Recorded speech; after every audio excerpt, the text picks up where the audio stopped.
다 같이 주기도문으로 저희 새벽 예배 시작하겠습니다. 하늘에 계신 우리 아버지여, 이름이 거룩히 여김을 받으시오며 나라의 임하옵시며 뜻이 하늘에서 이루어진 것 같이 땅에서도 이루어지이다. 오늘날 우리에게 일용할 양식을 주옵시고 우리가 우리에게 죄 지은 자를 사하여 준 것 같이 우리 죄를 사하여 주옵시고 우리를 시험에 들게 하지 마옵시고 다만 악에서 구하옵소서. 대개 나라와 권세와 영광이 아버지께 영원히 있사옵나이다. 아멘. 저희 다 같이 찬송가 384장 나의 갈 길 다가도록, 통일 찬송가는 434장입니다. 찬송가 384장 함께 찬송하도록 하겠습니다. 찬송가 384장 다 함께 찬양하겠습니다. 나의 갈 길 다가도록 예수 인도하시니 내 주 앞에 있는 긍휼 어찌 의심하리요. 믿음으로 사는 자는 하늘 위로 받겠네. 무슨 일을 만나든지 만사 형통하리라. 무슨 일을 만나든지 만사 형통하리라. 나의 갈 길 다가도록 예수 인도하시니 어려운 일 당한 때도 족한 은혜 주시네. 나는 심히 고단하고 영혼 매우 가라나 나의 앞에 반석에서 샘물 나게 하시네. 나의 앞에 반석에서 샘물 나게 하시네. 나의 갈 길 다가도록 예수 인도하시니 그의 사랑 어찌 큰지 말로 할 수 없도다. 성령 감화 받은 영혼 하늘 날아갈 때에 영영 부르 나의 찬송 예수 인도하셨네. 영영 부르 나의 찬송 예수 인도하셨네. 아멘. 저희 이 아침에 함께 기도할 때 먼저 저희 삶에 주님께 순종하지 못하고 등 돌리고 있는 모습이 있다면 주님께 저희 삶의 보좌를 내어드리면서 함께 기도하기를 소망합니다. 주님, 오늘도 저의 삶을 다스리시고 통치하여 주시옵소서. 주님, 주님을 경외하는 하루 되게 하여 주시옵소서. 주님, 주님께서 제 삶의 왕 되시는 하루 될 수 있도록 성령 하나님 저를 인도하여 주시옵소서. 저희 가정을 인도하여 주시옵소서. 저희 공동체를 인도하여 주시옵소서. 주님을 저희의 왕으로 초청하며 함께 기도하겠습니다. 하나님 감사합니다. 주님, 이렇게 저희에게 좋은 아침을 주시고 주님을 구하고 주님의 은혜를 구하고 주님과 함께 동행하기를 갈망하는 이런 좋은 아침을 주시니 주님 감사합니다. 주님, 제 삶 가운데 주님께 등 돌리고 있는 모습들이 있다면, 제가 제 삶의 왕인지 알고 살아가는 모습이 있다면 주님이 아침 시간에 주님께 저희 삶의 그 보좌의 자리를 올려드리는 시간이 되게 하여 주시옵소서. 제 삶의 왕이 되어주시고 주님, 저희 가정의 왕이 되어주시고 저희 공동체의 왕이고 주인이 되어주셔서 저희 삶을 통치하시고 인도하여 주시옵소서. 주님 감사합니다. 저희 또 한번 공동체를 위해서 함께 기도할 때 저희 다음 세대 주일학교를 위해서 함께 기도해 주시길 바랍니다. 주님, 저희 다음 세대를 위해서 기도합니다. 저희 다음 세대들이 주님 나라를 꿈꾸며 주님 나라를 위해서 살아가는 사명자들로 서기를 원합니다. 주님, 어린 나이 때부터 예수 그리스도께 붙들리게 하시고 하나님의 나라를 위해서 살아갈 수 있도록 그 꿈과 비전을 주님께서 심어 주시옵소서. 주님, 이 어려운 시간이지만 이 시간 가운데서도 주님, 예배자의 그 예배의 자리를 놓치지 않을 수 있도록 주님 은혜를 더하여 주시옵소서. 저희 다음 세대를 위해서 함께 기도하겠습니다. 하나님, 저희 다음 세대를 주님의 손에 올려드립니다. 주님, 지금 참 어려운 시간입니다. 주님, 예배 자리를 지키기가 쉽지 않고 온라인으로 드리면서 주님, 저희 다음 세대들이 어찌 보면 세상의 유혹에 가장 크게 노출되어 있는 이런 시간입니다. 하지만 주님, 이 시간 가운데 주님께서 변함없이 살아계시고 저희 다음 세대를 사랑하여 주셔서 주님, 저희 다음 세대가 사명자로 서게 하시고 예수 그리스도께 붙들리게 하시고 하나님 나라의 비전에 주님 눈이 뜨게 하여 주셔서 주님, 그 일을 위해서 저희가 다음 세대를 세우고 계속해서 하나님 나라가 다음 세대를 통해서 확장되는 일들을 볼 수 있도록 주님, 저희 가운데 은혜를 더하여 주시옵소서. 주님, 그 일을 위해서 주님께서 저희 가운데, 저희 공동체 가운데 계속되는 성령의 은혜로 저희 다음 세대를 이끌어 주시옵소서. 주님, 감사합니다.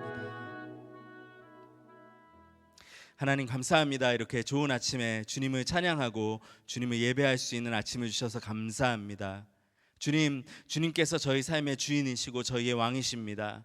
오늘 저희의 하루의 삶이 이 땅 가운데서 주님의 왕되심을 선포하는 삶이 되게 하여 주시옵소서.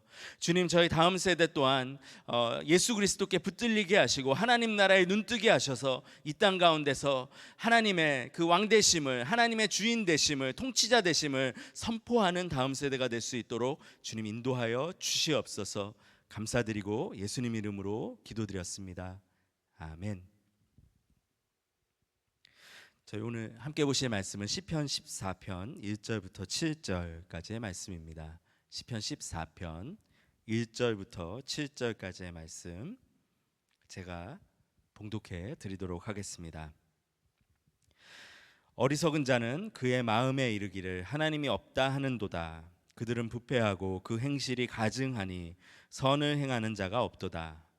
여호와께서 하늘에서 인생을 굽어 살피사 지각이 있어 하나님을 찾는 자가 있는가 보려 하신즉 다 치우쳐 함께 더러운 자가 되고 선을 행하는 자가 없으니 하나도 없도다. 죄악을 행하는 자는 다 무지하냐. 그들이 떡 먹듯이 내 백성을 먹으면서 여호와를 부르지 아니하는도다. 그러나 거기서 그들은 두려워하고 두려워하였으니 하나님이 의인의 세대에 계심이로다. 너희가 가난한 자의 계획을 부끄럽게 하나 오직 여호와는 그의 피난처가 되시도다. 이스라엘의 구원이 시온에서 나오기를 원하도다. 여호와께서 그의 백성을 포로된 곳에서 돌이키실 때에 야곱이 즐거워하고 이스라엘이 기뻐하리로다. 아멘. 오늘 저희가 함께 읽은 시편 14편은 다윗의 시편입니다. 이 시편은 사실 언제 적혔는지, 어떤 배경 가운데 적혔는지 알 수 없는 그런 시편 가운데 하나입니다. 그리고 같은 시편이 사실 시편 53편에서 한 번 더 반복이 됩니다. 그래서 차이점이 있다라면 시편 14편은 그 여호와라는 하나님의 이름으로 시편이 이렇게 하나님을 드러내고 있고요. 시편 53편은 엘로힘이라는 하나님의 명칭을 사용합니다. 오늘 시편은요, 크게 두 부분으로 나눌 수가 있습니다. 첫 번째 부분은 시인의 탄식이 있는 부분인데요, 바로 1절부터 4절까지의 말씀입니다. 그리고 나머진 두 번째 부분은 5절부터 7절까지의 말씀인데, 이 탄식 가운데서 하나님께서 행하실 구원에 대한 기대를 드러내고 있는 말씀입니다. 먼저 저희가 첫 번째 부분을 보면은요, 1절에 이렇게 말씀하고 있습니다. 어리석은 자는 그의 마음에 이르기를 하나님이 없다 하는도다. 그들은 부패하고 그 행실이 가증하니 선을 행하는 자가 없도다. 어리석은 자에 대한 말씀으로 시작을 하고 있습니다. 어리석음의 사전적인 의미를 찾아보면은요, 행동이나 생각이 둔하고 빠르지 못하다, 이런 뜻을 찾을 수가 있는데요. 오늘 말씀은 사전적인 의미와 다르게 진짜 어리석은 그 모습이 어떤 것인지를 생각하게 합니다. 말씀이 저희에게 알려주는 어리석은 모습, 어리석은 자의 모습은 바로 하나님이 없다 하는 자이다라는 것을 저희가 오늘 말씀에서 볼 수가 있습니다. 그래서 이 말씀을 묵상해 볼 때요, 어리석음이라는 것은 지식이 부족하거나 모자라는 것이 아닙니다. 어리석음이란 하나님 없이 살아가려는 저희의 모습이라는 것을 오늘 말씀이 이야기해주고 있습니다. 저희가 생각이 조금 둔해도 저희가 어떤 일에 반응이 빠르지 않아도 하나님을 인정하고 살아간다면 빠르지 못하고 조금은 둔하여도 저희가 어리석은 삶을 살지 않을 수 있습니다. 그래서 잠언 9장 10절의 앞부분은 이렇게 선포합니다. 여호와를 경외하는 것이 지혜의 근본이요. 다시 한번 읽어드리면 여호와를 경외하는 것이 지혜의 근본이요. 이렇게 선포합니다. 하나님께서 오늘 살아계시고 그분께서 이 모든 만물을 다스리시는 분이라는 것을 마음에 깨닫고 알면 그 마음에서부터 지혜로운 삶이 시작될 수가 있는 것이죠. 그래서 오늘도 이 말씀 묵상하면서 저희가 어리석은 사람이 아니라 지혜로운 그 사람의 삶을 살아야겠습니다. 하나님이 살아계셔서 우리와 함께 계시는 것을 확신하고 하나님을 경외하는 삶으로 나아가십시오. 지혜로운 사람의 삶으로 오늘 나아가시기 바랍니다. 이전의 말씀을 마음에 두면은요, 저희가 하나님을 경외하는 삶을 사는데 좀 도움이 될 것 같습니다. 2절 앞부분에 이렇게 말씀합니다. 여호와께서는 하늘에서 인생을 굽어 살피사. 여기서 인생이라는 단어는요, 사람의 아들들이라는 뜻을 가지고 있는데 이 땅에 있는 모든 사람들을 이야기합니다. 그러니까 이 인생을 굽어 살핀다라는 것은 하나님께서 이 땅 가운데 있는 모든 사람들을 주시하고 계시고 바라보고 계시는 것을 말씀합니다. 이 땅의 모든 것과 모든 사람을 만드셨고 한 명 한 명 살펴보시는 하나님을 알지 못하고 하나님이 없다고 생각하고 살아가는 사람은 참으로 지혜 없고 어리석은 사람이다 라고 할 수 있을 것입니다. 그렇다면 이어서 오늘 말씀에서 또 볼 수 있는 것은요, 하나님이 없다고 생각하는 사람들은 과연 어떤 삶을 살아가게 되느냐입니다. 3절에서 이렇게 말씀합니다. 다 치우쳐 함께 더러운 자가 되고 선을 행하는 자가 없으니 하나도 없도다. 그래서 여기서 다 치우쳐의 히브리 원어는요, 길을 잘못 들거나 떨어져 나갔을 때 이 단어를 사용했습니다. 하나님이 없다 하는 사람은 길을 잘못 들었고 다른 길로 나아가고 있고 또한 경로에서 떨어져 나간 사람과 같다라는 것입니다. 생명의 길로 나아가지 못하고 멸망의 길로 향하고 있는 사람들인 것이죠.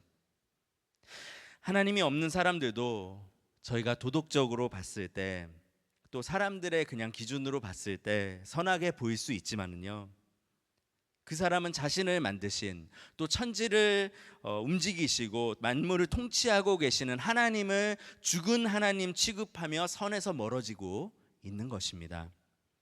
그 가운데 오염되고 부패한 삶을 살아갈 수밖에 없는 것이죠.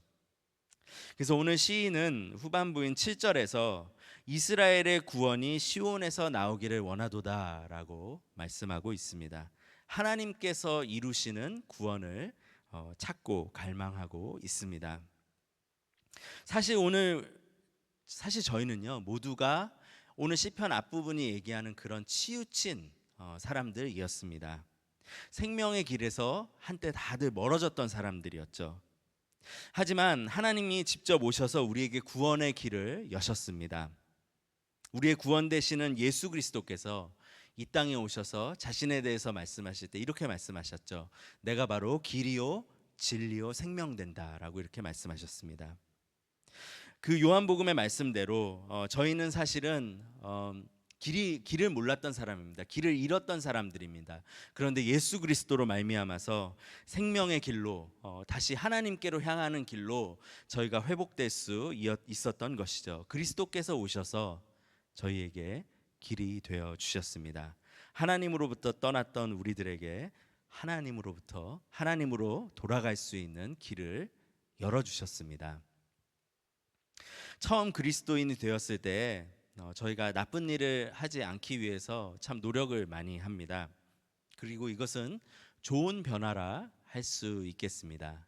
그런데요, 성경을 점점 더 이해하면서 성경이 이야기하는 진리를 더 이해하면서 죄의 본질이 무엇인가를 좀 깊이 생각해 보면은요, 우리 마음의 동기가 얼마나 중요한 것인가라는 것을 깨닫게 됩니다. 동기, 이제 영어로는 motive of our heart. 그래서 이것이 얼마나 중요한 것인지 생각하게 되는데요. 만약에 내 마음에 있는 동기가 내가 하나님 되려는 마음을 가지고 있다면 그 마음에서 흘러나오는 것에 선한 것이 있을 수가 없는 것이죠. 오염된 마음에서 악한 것, 부패한 것은 흘러나오게 되는데 우리 마음의 동기가 부패하기 시작할 때 그때 우리 삶에도 악한 일들과 부패한 일들은 생기게 됩니다. 오늘 이 시편을 쓴 다윗, 사울을 잇는 다음 왕이었습니다. 사울 다음의 왕을 찾기 위해서 사무엘이 이새의 집으로 찾아갔었죠. 그때 사무엘의 눈에 들어오는 사람은 사실은 다윗이 아니었습니다. 그 자리에 있지도 않았고요. 처음에 사무엘은 오히려 엘리압이라는 다른 왕 아들을 왕으로 세우기를 원했습니다. 그런데 하나님께서 그렇지 못하게 하시고 나중에 다윗에게 그 기름을 부으라고 말씀하십니다. 그러면서 하나님께서 사무엘에게 나는 사람들의 중심을 본다 라고 이렇게 말씀하시면서 다윗이 바로 내 마음에 합한 사람이다 라고 말씀해 주셨습니다. 마음에 합한 사람, 쉽게 얘기하면은 마음의 동기가, 모티브가 하나님을 향해 있는 사람인 것입니다. 하나님은 우리 마음 안에 있는 동기를 그만큼 중요하게 보십니다. 그래서 오늘 이 아침에요, 내 마음의 동기를 좀 잘 살펴보아야 합니다. 내 삶이 나의 것이라고 주장하려는 그 마음의 동기가 있다면, 내가 주인 되려 살려고 하는 그 마음의 그 모티브가 있다면 이 아침 주님 돌이키게 하시고 주님 다시 한번 주님께 제 삶이 속해 있는 것을 기억하게 하시고 주님께 붙들린 삶을 살아가게 하여 주시옵소서. 회개하며 도우심을 구하며 저희의 마음이 그 마음의 동기가 주님을 향해 회복될 수 있도록 기도해야 할 것입니다. 만약에 내 마음이 하나님이 아닌 나를 왕으로 모시는 그런 동기가 있다면 그 마음은 불신자의 마음과 같은 것이고요. 그 마음은 삶을 부패하게 하는 마음입니다. 오늘 아침에 우리 마음의 동기가 다시 한번 하나님을 향하는 아침이 되기를 소원합니다. 마지막으로 오늘 말씀에서 한 가지 더 보고 싶은 것은요, 내가 하나님으로 살아가려는 사람의 삶에서 일어나야 되는 일이 무엇인가, 그 일 중에 하나를 알려주는데요. 4절에서 이렇게 말씀합니다. 4절에 죄악을 행하는 자는 다 무지하냐, 그들이 떡 먹듯이 내 백성을 먹으면서 여호와를 부르지 아니하는도다, 이렇게 얘기합니다. 그래서 4절 말씀에서는 내가 하나님으로 살아가려는 사람, 그러니까 하나님이 주인 되시지 못하고 내가 주인으로 살아가는 사람들에게 어떤 일이 일어나느냐를 알려주는데, 행악자들이 하는 일로 떡 먹듯이 내 백성을 먹는다, 이렇게 표현을 했습니다. 쉽게 풀이하면은 밥 먹듯이 다른 사람들을 자신의 뜻을 이루기 위해서 이용하는 모습을 이야기하고 있는 것입니다. 6절에서도 비슷한 그 말씀이 나오는데요. 너희가 가난한 자들의 계획을 부끄럽게 한다. 그러니까 행악자들이 가난한 자들의 계획을 부끄럽게 한다라고 이렇게 얘기하는데요. 행악자들이 가난한 사람들의 희망을 꺾어버리는 것에 대해서 말씀하고 있습니다. 하나님의 자리에 내가 앉는다라는 것은요, 우주의 중심이 내가 되는 삶으로 나아가는 것입니다. 아무리 좋은 철학과 가르침이 있어도 계속해서 내가 하나님 되려는 마음이 있기 때문에 다른 사람들을 이용하고 약자 위에, 가난한 사람 위에 군림하려는 마음이 계속해서 생기게 됩니다. 예수님께서 이 땅에 오셨을 때 이 마음을 뒤집는 일을 하셨습니다. 예수님께서는 가난한 자들 위에 군림하고 약한 자들 위에 올라서려는 것이 아니라 그들에게로 가셨습니다. 오히려 그들을 섬겨주셨습니다. 사람들을 돌보시고 회복하는 일들을 행하셨습니다. 그래서 오늘 6절 말씀에 오직 여호와는 그의 가난한 자들의 피난처가 되심이다라고 이렇게 말씀하는데요. 이 말씀을 성취하는 모습을 예수님께서 보여주셨습니다. 이것을 생각할 때예요, 우리가 마음의 동기를 확인하고 하나님이 보여주시는 생명의 길로 가고 있는지 확인할 수 있는 한 가지 기준을 생각하게 됩니다. 그것은 나에게 약자와 가난한 자를 돌보는 마음이 있는가입니다. 하나님이 약자와 가난한 자에게 마음을 두시는 것처럼 나도 약자와 가난한 자를 향한 마음이 있는가? 오직 나를 기쁘게 하려고 살고 있는가? 아니면 약자와 또 가난한 분들과 더불어 살아가려는 마음으로 살고 있는가?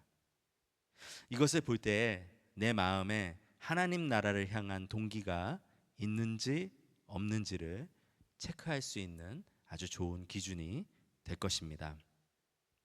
말씀 묵상을 마치면서요, 여러분 오늘 하루 어리석은 삶을 살아가기 원하십니까? 지혜로운 삶을 살아가길 원하십니까? 하나님이 계심을 인정하고 그분을 경외하는 것이 지혜의 근본됨을 기억하시기 바랍니다. 지혜로운 자의 삶을 사시기 바랍니다. 둘째로, 내가 하나님 되려는 삶은 우리를 오염되고 부패한 삶으로 이끌게 됩니다.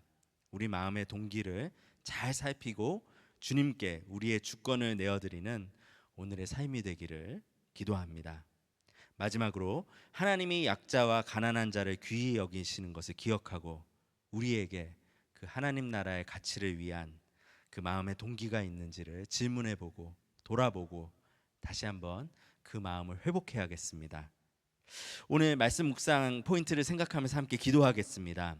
주님, 오늘도 하나님이 살아계신 것을 기억하고 주님을 경외하게 하시고 또한 우리의 마음의 동기가 주님을 높여드리고 주님을 영화롭게 하는 하루 되게 하시고 주님이 귀히 여기시는 약자와 가난한 자를 생각하고 돌보는 삶으로 나아가게 하여 주시옵소서. 함께 합심해서 기도하겠습니다.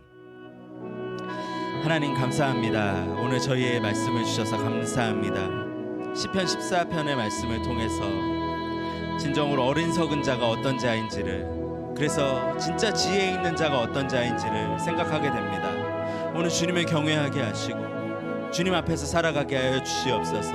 그래서 지혜 있는 자의 삶이 되게 하여 주시옵소서. 주님, 그것을 위해서 우리 마음의 동기들을 잘 살펴볼 수 있도록 주여 도와주시옵소서. 내 마음에 내가 주인 되려는 동기가 없는지, 내 삶이 그냥 나의 뜻으로 이끌어가려는 그 동기가 없는지 주님 살펴보게 하여 주시옵소서. 돌이키게 하여 주시옵소서. 특별히 하나의 가치, 약자를 돌보시고 가난한 자의 하나님이 되셨던 그 하나님을 기억합니다. 주님, 저희 삶에서도 이 하나님 나라의 가치를 생각하고 섬기는 마음이 있는지, 더불어 살기를 원하는 마음이 있는지를 돌아보게 하시고 주님, 다시 한번 그 삶으로 나아갈 수 있도록 은혜를 더하여 주시옵소서. 오늘 말씀이 저희 삶을 인도하여 주시옵소서. 감사합니다.